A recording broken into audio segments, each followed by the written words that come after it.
मुंबई के मीरा रोड में स्थित सोसाइटी आकाशदीप में हुए मर्डर ने पूरे देश को हिला दिया है। अब ये मर्डर में आखिर हुआ क्या है? क्या ये पहले से प्लान हुआ था या फिर इस व्यक्ति ने अचानक इनके बीच में लड़ाई हुई और ये मर्डर हो गया? देखिए, मनोज शाने और सरस्वती वैद नाम की ये महिला आपस में लिव इन पार्टनर थे और 3 साल से इकट्ठे रह रहे थे। मगर प्राइमा फेसाई जो चीजें सामने आई उसको ये कन्फ्रंट करने की पुलिस के सामने कोशिश कर रहा है। ये तो ये कह रहा है कि वो मेरी बेटी जैसी थी, मैं HIV पॉजिटिव हूं। तो इस तरह के बयान जब पुलिस के सामने आ रहे हैं तो कहीं ना कहीं पुलिस को गुमराह करने की कोशिश कर रहा है। सबसे बड़ी चीज, जब पुलिस और सोसाइटी के लोग इस व्यक्ति के घर में एंटर होते हैं तो वहां पर हैरान हो जाते हैं, लोग भौचक्का रह जाते हैं।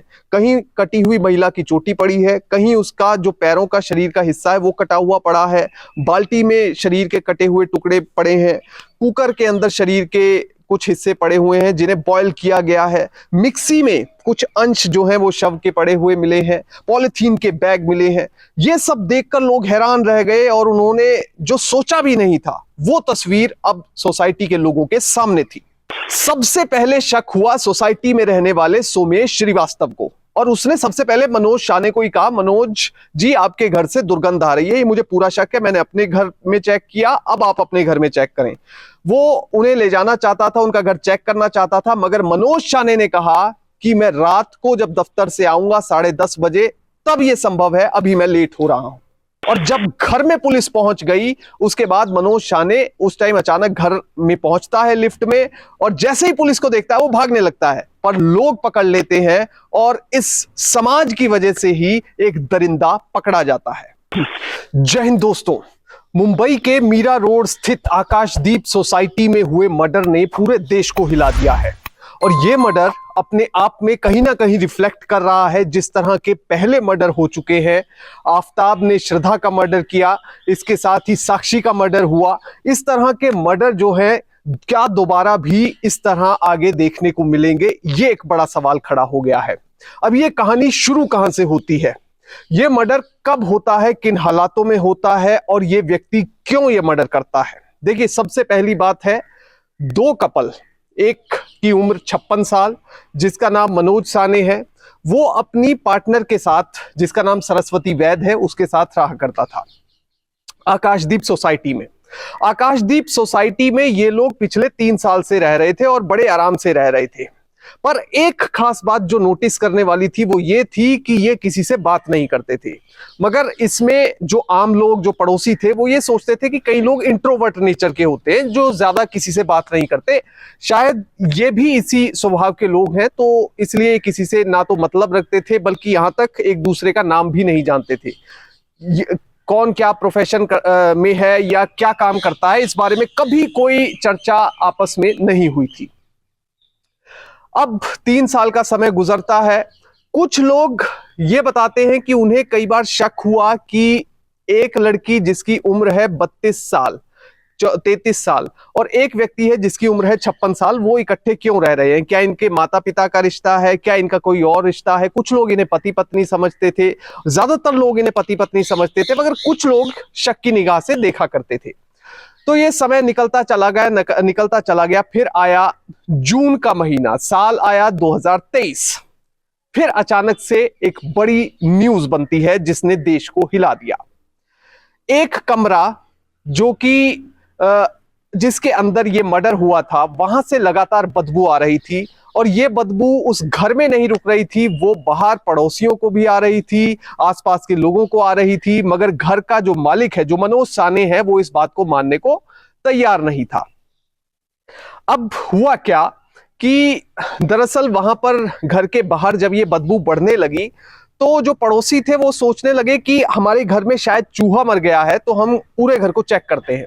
पूरे घर को उन्होंने चेक किया, चूहा नहीं मिला। फिर उन्हें लगा कि शायद सोफे के अंदर चूहा मर गया है। फिर और सब चीजें चेक की गई, कहीं भी उन्हें चूहा मरा हुआ नहीं मिला। जिसके बाद फिर शक बढ़ा। फिर एक व्यक्ति जो सामने ही रहता था, जो घर के बिल्कुल सामने जिनका घर है, सोमेश श्रीवास्तव, उन्होंने देखा कि जैसे ही मनोज साने अपने घर से बाहर निकला, जैसे ही दरवाजा खुला तो दुर्गंध और तेज हो गई, और जैसे ही दरवाजा बंद हुआ दुर्गंध कम हो गई। तो उसे फिर शक हुआ कि यहां इस घर में ही कोई गड़बड़ी है और इस घर में कुछ ना कुछ गलत हुआ है। अब ये जो घर है, इस घर में आखिर असलियत में हुआ क्या है, अब ये जानना चाहता था सोमेश श्रीवास्तव। अब उसका कहना है कि 704 नंबर जो ये घर था 7वीं मंजिल पर, इस घर के आसपास वो थोड़ा घूमकर देखता है तो उसे शक होता है कि कुछ ना कुछ गड़बड़ी है। सबसे ज्यादा स्मेल इसी घर से आ रही है, और वो फिर इस व्यक्ति से बात करने का प्लान बनाता है। अब वो मनोज साने को कहता है कि सर आपके घर से स्मेल आ रही है। मनोज साने कहता है कि नहीं, मेरे घर से स्मेल नहीं आ रही है, और ये जो समय है ये सुबह के 8 साढ़े 8 बजे का समय है। तो मनोज साने कहता है कि मेरे घर से स्मेल नहीं आ रही है। वो कहता नहीं, 1 मिनट चल के चेक कर लेते हैं। वो कहता है मैं ऑफिस के लिए लेट हो रहा हूं, मुझे ऑफिस जाना है। मनोज साने कहता है मुझे ऑफिस जाना है, इसलिए आप मुझे तंग मत कीजिए। इस बीच सोमेश श्रीवास्तव कहता है कि सर 2 मिनट ही तो लगेंगे, 5 मिनट का काम है, हम चेक करके आ जाते हैं। मनोज साने घबरा जाता है, मगर वो कहता है कि मैं रात को 10 साढ़े 10 बजे वापस आऊंगा, उसके बाद हम चेक कर सकते हैं, मगर फिलहाल मेरे पास समय नहीं है। सोमेश ने सोचा कि शायद ये बिल्कुल जेन्युइन बात कर रहा है, तो इनको जाने दिया जाए। वहां से मनोज साने निकल जाते हैं। अब इसके बाद सोमेश को शक होता है, वो सामने ही रह रहे एक और सोसाइटी में जो रह रहे थे विवेक श्रीवास्तव नाम के व्यक्ति से इस चीज का जिक्र करता है। वो कहता है विवेक जी, मुझे लग रहा है कि इस घर में कुछ गलत हुआ है और इस घर में बहुत ज्यादा दुर्गंध आ रही है। सोसाइटी के कुछ और लोगों को बुलाया जाता है, जिन्हें मोतवर लोग कहते हैं, जो सोसाइटी के रिप्रेजेंटेटिव होते हैं, उनको बुलाया जाता है। तो उनसे चर्चा की जाती है, वो भी कहते हैं कि हमें कुछ दाल में काला लग रहा है। इसके बाद पुलिस को इन्फॉर्म कर दिया जाता है। जब पहले सारे लोग आपस में चर्चा करते हैं, उसके बाद पुलिस को इन्फॉर्म किया जाता है। पुलिस वहां पहुंचती है, और पुलिस ने जब दरवाजा नहीं भी खोला था, दरवाजे के बाहर खड़ी पुलिस ने ही कह दिया कि इस घर में जरूर कुछ गलत हुआ है। हम यहीं से समझ सकते हैं, क्योंकि दुर्गंध बहुत भयानक आ रही थी। अब जैसे ही दरवाजा खोला, वो लोग, पुलिस वाले और जो सोसाइटी के लोग थे, सब हैरान रह गए कि ये आखिर हुआ क्या है। जैसे ही अंदर गए, वहां पर खून के धब्बे जमीन पर गिरे हुए मिले। फिर एक बेडरूम में गए तो वहां पर महिला की चोटी कटी हुई मिली। उसके बाद एक और जो साइड में देखा तो वहां पर मंजर ऐसा था जिसे बयान भी नहीं किया जा सकता। शरीर का जो निचला हिस्सा है, जो टांगों वाला हिस्सा है, वो पूरे का पूरा कटा हुआ एक तरफ पड़ा था। उसके बाद बाथरूम चेक किए गए, बाथरूम में कुछ नहीं था। फिर धीरे धीरे पुलिस और जो सोसाइटी के लोग थे वो बढ़े किचन की ओर। उम्मीद यह थी कि शायद किचन में भी कुछ नहीं मिलेगा, मगर किचन के अंदर मिली 3 बाल्टियां, और इन 3 बाल्टियों में जो कुछ मिला उसने हैरान परेशान कर दिया। इन तीनों बाल्टियों में उस लड़की के शव के कटे हुए टुकड़े मिले और ब्लड मिला। इसके साथ ही एक गैस पर कुकर रखा हुआ था, और कुकर में शव के कुछ टुकड़े जो उबले हुए पड़े थे। तो कुल मिलाकर जो स्ट्रेटेजी इस व्यक्ति की तरफ से बनाई गई थी, वो अब सीधे तौर पर निकलकर सामने आ गई। डीसीपी जयंत बजवाले वो आए थे घर पर रेड करने, घर पर चेकिंग करने। उन्होंने कहा कि ये जो मंजर है वो देखकर उन्हें लग रहा है कि इस महिला की जो हत्या है वो प्राइमा फेसाई मनोज साने ने ही की है, और शरीर के टुकड़ों को काट दिया गया है। कुछ टुकड़े कुकर में पड़े मिले हैं, कुछ टुकड़े जो हैं वो बाल्टी में पड़े मिले हैं, कुछ शरीर का हिस्सा जो है अलग से कटा हुआ पड़ा मिला है, और उन्हें शक है कि जो बाकी के टुकड़े हैं शरीर के जो नहीं मिल रहे हैं, उन्हें बाहर फेंक दिया गया है। अब जो कमरा है, कमरे के अंदर जब लोग घूम रहे हैं वो देख रहे हैं बड़ी हैरानी से, और सबसे बड़ी समस्या यह है कि वहां एक सेकंड भी, एक पल भी खड़ा होना मुश्किल है, क्योंकि दुर्गंध बहुत ज्यादा आ रही है। अब वहां पर लोग फिर भी मुंह पर कोई मास्क लगा रहा है, कोई नाक बंद करके किसी तरह से वहां पर खड़े हैं। अलग अलग जगह देखते हैं तो पॉलीथीन के बड़े बड़े पॉली बैग काले रंग के पड़े हैं, तो उससे लगभग चीजें साफ हो रही थी। अब यहां पर जो सोसाइटी के लोगों ने आपस में जिक्र किया था कि संडे से उस महिला को देखा नहीं है, वो महिला कहां गई है, उसे बाहर जाते हुए भी नहीं देखा। सीसीटीवी भी चेक किया तो वो कहीं बाहर भी नहीं निकली है। तो कुल मिलाकर ये चीज साफ तौर पर दिख रही थी कि कहीं ना कहीं कुछ गलत हुआ है, पर जैसे इस घर में एंटर हुए तो वो तस्वीर साफ हो गई।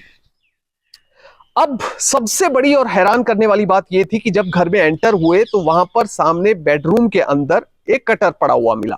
कटर छोटा कटर था तो ज्यादा शक नहीं हुआ, मगर जब और आगे बढ़कर देखा तो वहां पर एक वुड कटर की मशीन पड़ी हुई थी। उसने सबको हिला दिया। वुड कटर की मशीन से ये व्यक्ति इस महिला के शव को काट रहा था, काट कर बाल्टी में डाल रहा था, उसके बाद कुकर में बॉयल करके उसे कुत्तों को खिला रहा था। और ये दरिंदगी हो ना हो, ये माना जा रहा है कि जो पहले मर्डर हुए हैं, जैसे कि श्रद्धा का मर्डर हुआ, आफताब ने किया, तो उस मर्डर से कहीं ना कहीं इस व्यक्ति ने कोई इंस्पिरेशन ना ली हो।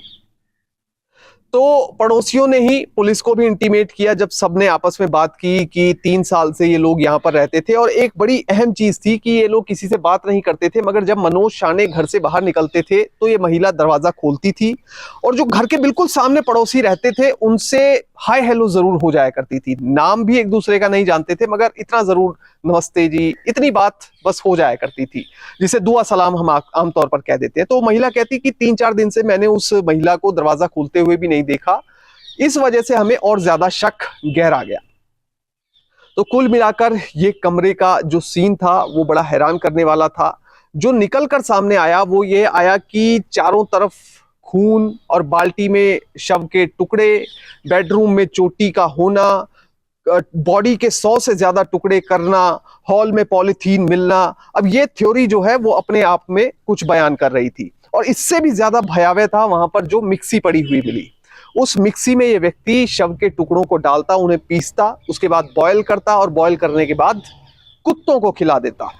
अब कुत्तों को खिलाने ये जाता सुबह के समय, जो कि 4, साढ़े 4, 5 बजे का समय होता था, जब सब सो रहे होते थे, तो ये कुत्तों को उन शव को के टुकड़ों को खिला दिया करता था।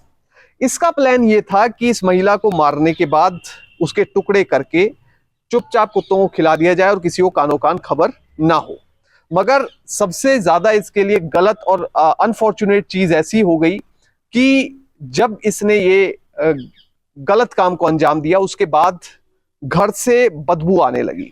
अब घर से वो बदबू रुक नहीं रही थी, वो धीरे धीरे आस पड़ोस के लोगों के यहाँ जाने लगी, लोगों को शक होने लगा।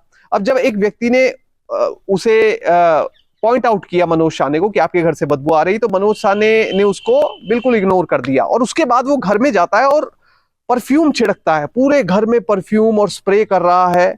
उस व्यक्ति ने जाकर दरवाजा खटखटाया तो उसने दरवाजा खोला नहीं और परफ्यूम की स्प्रे कर रहा है लगातार।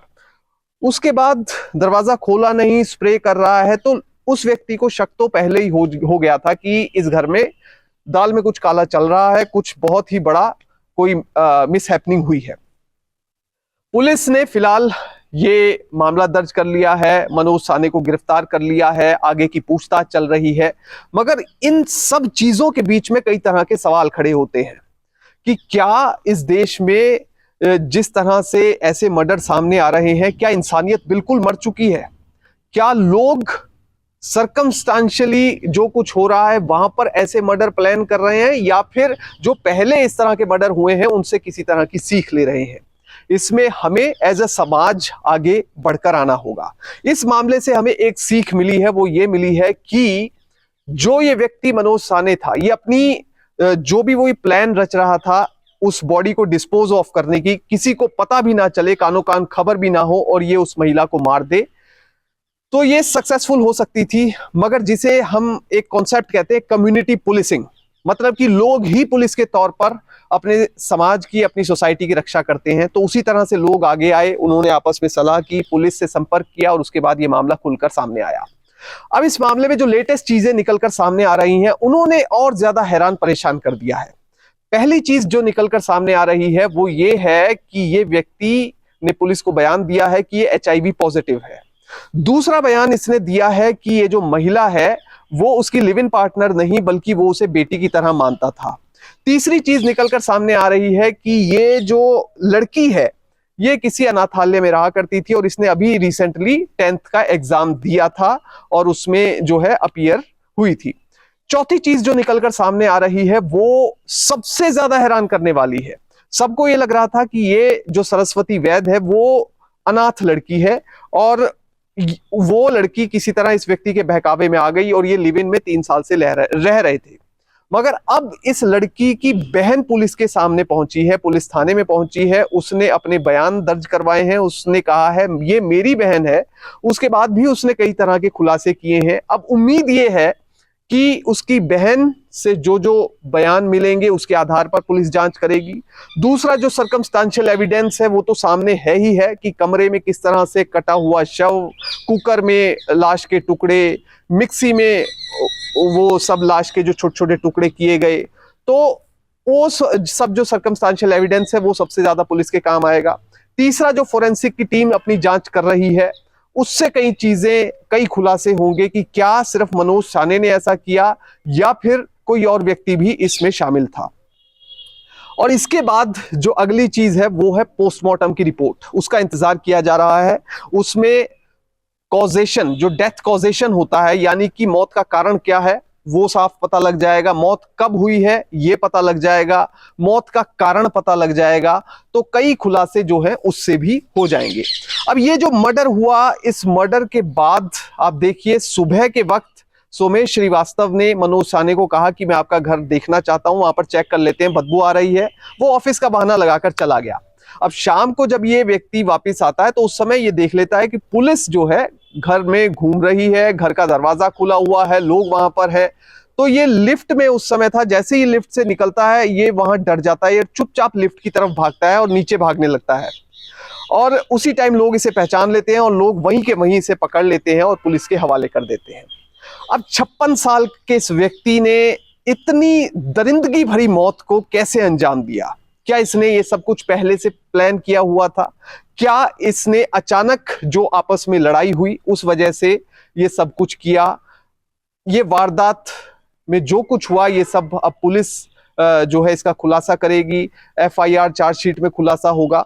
और इसके साथ ही जो सबसे बड़ी बात है, जो इसने सबसे पहले बयान अपने पुलिस के सामने दिए हैं, उसमें इसने कहा है कि इसकी महिला से लड़ाई हुई, लड़ाई के बाद इनमें कहासुनी हुई और कहासुनी के बाद जो है ये सब हादसा हो गया।